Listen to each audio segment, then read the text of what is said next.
Good morning, everyone. Back in 2017, Global News was reporting there is a little problem. Budget Watchdog says liberals can't account for $2.5 billion in infrastructure funds. Now, when our deficit was $20 billion, that's a big number. But now that we're in the $200 billion, are we in the $300 billion? $300 billion? $2.5 billion is a drop in the bucket. Right? So 2017, there was a problem. Fast forward to 2018, March 15, 2018, Budget Watchdog calls out liberals for lack of details on infrastructure funds. We knew there was a problem. We know there's a problem. 2018 again, March, the case of the missing infrastructure money, says the Toronto Star. 35 cents a share, garbage junk paper. They have a new owner now. They might be better, but they've been fake news for quite a while. And here's opposition pushes for audit of Trudeau's 187, now it's 188, billion dollar infrastructure plans, underscoring weakened Liberal position in House. This is January 29th, 2020, just before the coronavirus stuff really, it had hit at this point in time, but nobody was paying attention to budget stories. Everybody was talking about COVID-19, including me. And I don't have anything highlighted on this, so I'm not sure if I talked about this, but it was known. It is known. But you know what was really hard to find? Really difficult to find. I looked at news on Google, infrastructure spending Canada, and I got a whole bunch of news stories that weren't what I was looking for. And I went to all and 10 billion missing in infrastructure spending. I Googled a ton. I ended up having to go to the site level Google search. Rebel News came up, but the Sun News, which is the story I did earlier in the week, I couldn't find it. I had to actually go to Google and search the Sun's website from Google, because the Sun's website search is not very good. And so that's what ended up finding it. But looking for the exact search terms did not return that in Google. I had to actually point Google at the site and then search the search terms. And I knew it existed because I did the story about it a few days ago, and that was the day I didn't do my tabs. I didn't have time to move my tabs over. So like to copy and paste the tabs that I use in my show onto my show notes. So it was a weird day for that to happen. But anyway, regardless, I found it. And the only people talking about this is Rebel News on June 3rd and Sun News on June 5th. And today is June 8th. I think this is notable, right? We've known there's billions of dollars going missing, unaccounted for. And Mr. Poilievre, and I'm going to show you a clip about that in just a second, but Mr. Poilievre put it quite succinctly that he said, like, if I spend a lot of money at the grocery store, presumably my wife is going to say, hey, can I see that receipt for the $900 you spent at Walmart? And if you can't produce the receipt, or if the receipt says $500, you maybe have some more explaining to do, right? Well, here's the story of this one. Oh, not that one. This one. Infrastructure Minister asked for proof of 52,000 public work projects. Okay, Infrastructure Minister Catherine McKenna claims that there are 52,000 subsidized public works underway or completed in Canada, continues to be questioned. McKenna said, quote, privacy and security reasons are preventing her from disclosing the locations to Parliamentary Budget Officer, the office. According to Blacklock's reporter, we provided more than 33,000 itemized projects to the Parliamentary Budget Office, McKenna said. The PBO couldn't get evidence of the 52,000 projects, with some 20,000 unaccounted for, according to Yves Giroux, who spoke on May 29th at the Commons Government Operations Committee. Do you think those other 20,000 projects exist? Conservative MP Kelly McCauley asked. I believe they do exist, but it's hard to be convinced, Giroux replied. Okay, so here's one of the, this is a 5-minute long video, and I've showed this video previously, so I'm just going to show a different part of this video, and quick question by Mr. Poilievre and a response. Here we go. But you're telling me you've asked for a list of the projects, and so far no such list has been forthcoming. True statement, false statement? True statement. No complete list has been forthcoming. We've got only a partial list. Right. And so how many billions of dollars are missing from the list? Do you know? I don't know. It's about half of the program. So the program has been tens of billions of dollars, and about half of the money is unaccounted for, or at least not on a list. I think we do not. What we're driving towards in the office is a single comprehensive spreadsheet with a list of all of the projects that have been spent, that have been received money since 2016, and hopefully that list will exist soon. It should be a pretty simple list to have, like these. Okay, so, right, you come home from the store and you say, honey, I spent $1,000. here's the receipt. And she says, there's only $500 on this receipt. Where'd you spend the rest of it? Oh, well, there, I guess it just wasn't on the receipt.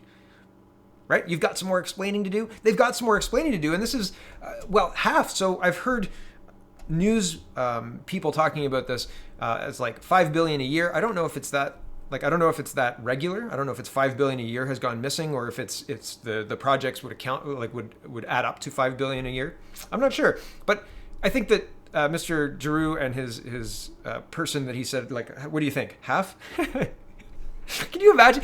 I have friends who are accountants. I can't imagine them that being that cavalier about numbers. What do you think? How much can we account for spending wise from 2016, like year to date 2016 to now? Half. They work for us. They work for us through these guys, through this guy, right? And they can't answer a question. Half? They laugh. I mean, what are you going to do, right? Like, half. And nobody's reporting on it. Nobody's caring about it. So, like, 10 billion missing in infrastructure spending returns, Rebel News and Global News from 2017 and The Star from 2019 and CTV from 2018. If you can find a search term that brings this article up, or anything about this stuff, please do share it with me, because maybe it's me. Maybe I've broken and I don't know how to use Google anymore. I've hit the age where Google stops being effective. You know, where you put the Google search into the Facebook status update, right? I've never done that, but maybe it's me. If you can find something that's talking about this at all, please forward it to me. And if not, you have to wonder why. Half, right? Like, is that going to slide? If it slides now, how many more times can they get away with it? Right? Okay. So Global News is reporting, moving on, RCMP is updating its terrorism awareness guide to categorizing incel attacks as a form of violent extremism. Now, there was a whole article, and I don't have time this morning. Time is moving quickly, and I just don't have enough of it. And I can't find this, but I know that the RCMP put out rationalization for including incels in their terrorism watch list, and it's not a traditional. They're not looking at incels in a traditional terrorism way, because they can't, because there's no core ideology. They're not pushing for political change or anything to that effect. They're just acting out. And so I think this is really, I think it's a way to muddy the waters. I don't think it's appropriate at all. But I was going to make the point by using their own words, like their own classifications, because there's like their bubbles. It's very infographics, circle infographics. Anyway, regardless, I was looking for it and I couldn't find it, but I think that it's really inappropriate what they're doing to law and order. And I'm going to end on that, because I guess I can talk about it now. I can end on the other thing.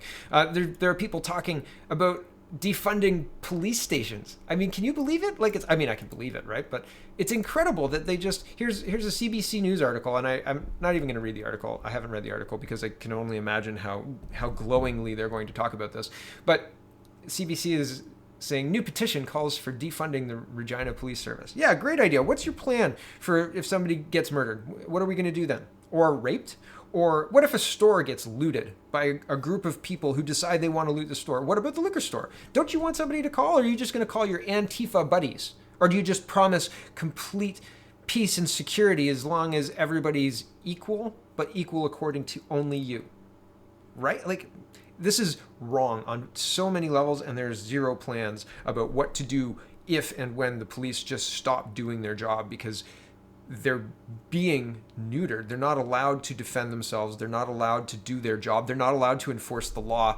And, well, I guess this works really well, because, like, I'll end on that and move into, hold on a second here.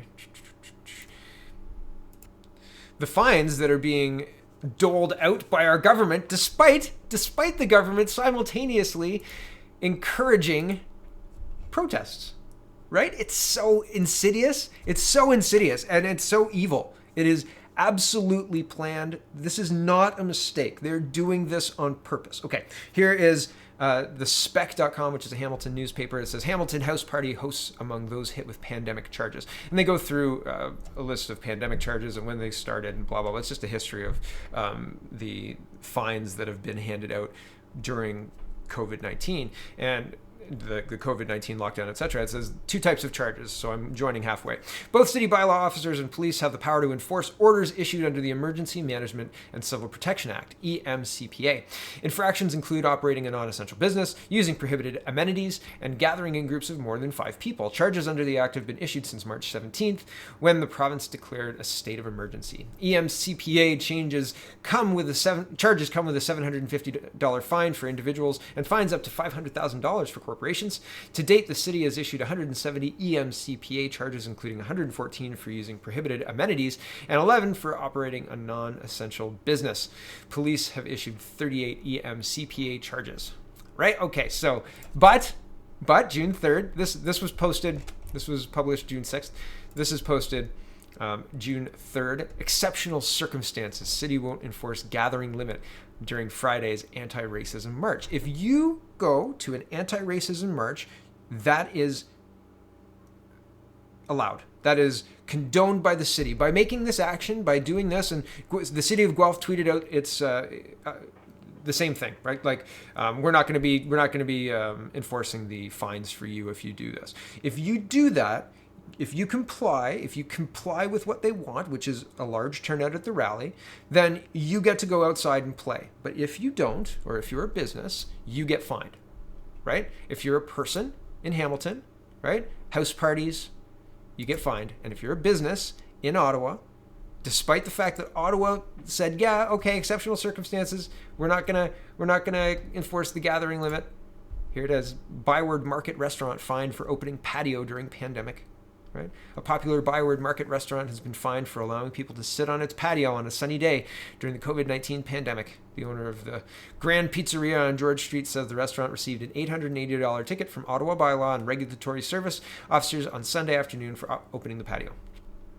Is this where we want to live, where laws are for some and not others?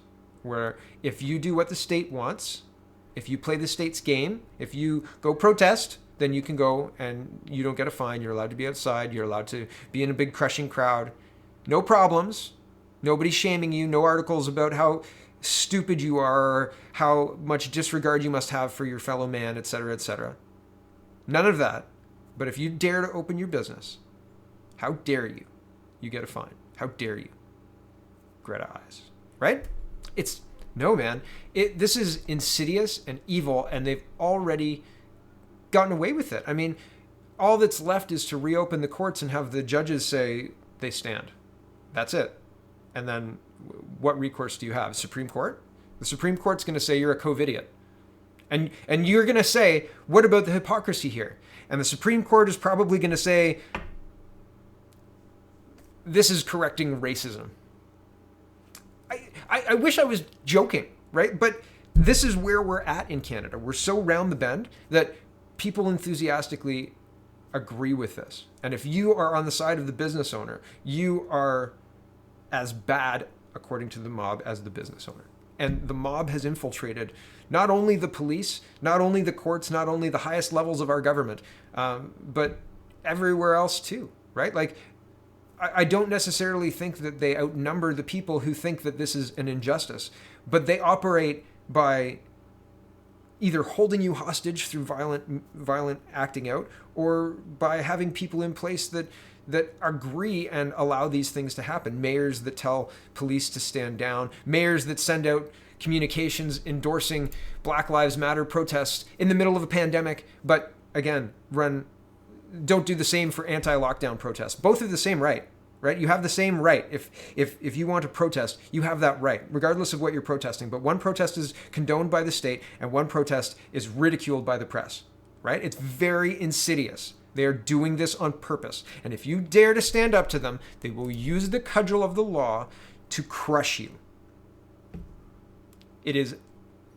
I can't believe this is how far we've fallen already. I talk about a slippery slope. Man, this isn't the bottom yet, right? And we're a long way from the top. The last little bit is Ontario Premier releasing details on next step in province's reopening plan. I haven't highlighted anything. They're just opening things up. But the phase 2 is really thin, and the phase 3 looks pretty much like phase 2. So, yeah, I mean, Daycares opening, schools opening, camps opening, these things are important. And when you have situations like this where there are rules for some and not other rules for others people, that's problematic, because how does the government retain any credibility when every level of government has pledged fealty to protests and Black Lives Matter being somehow essential, when schools and the federal government themselves are non-essential? This makes no sense. It defies any reason. Anybody thinking critically looks at this and says they're at least gaming the system. They're at least not being genuine and saying they're doing their best in solving this situation. They're not. And when you have pictures of crowds across Canada while simultaneously continuing to have tickets being handed out for contravening the emergency orders that are being ignored by the same people who created them, it's offensive. And I say that a lot, I know, but my goodness, I don't know at what point, and I don't know how to effectively fight this, right? Like, there are, as I said, if you look at the voting of Canada as well, a majority of people support this, right? Between the Green voters, the NDP voters, and the Liberal voters, they're marching. They want to go further left faster. Defund those police, right? ASAP. What's the plan? What's the plan? They don't have a plan. Nope. Thanks for watching, everybody. Check out CanadaPoly.com. Check out CanadaReport.co. Check out SpeakingMoistly.co. I'll be recording another one tomorrow with Greg. And have a wonderful, wonderful day.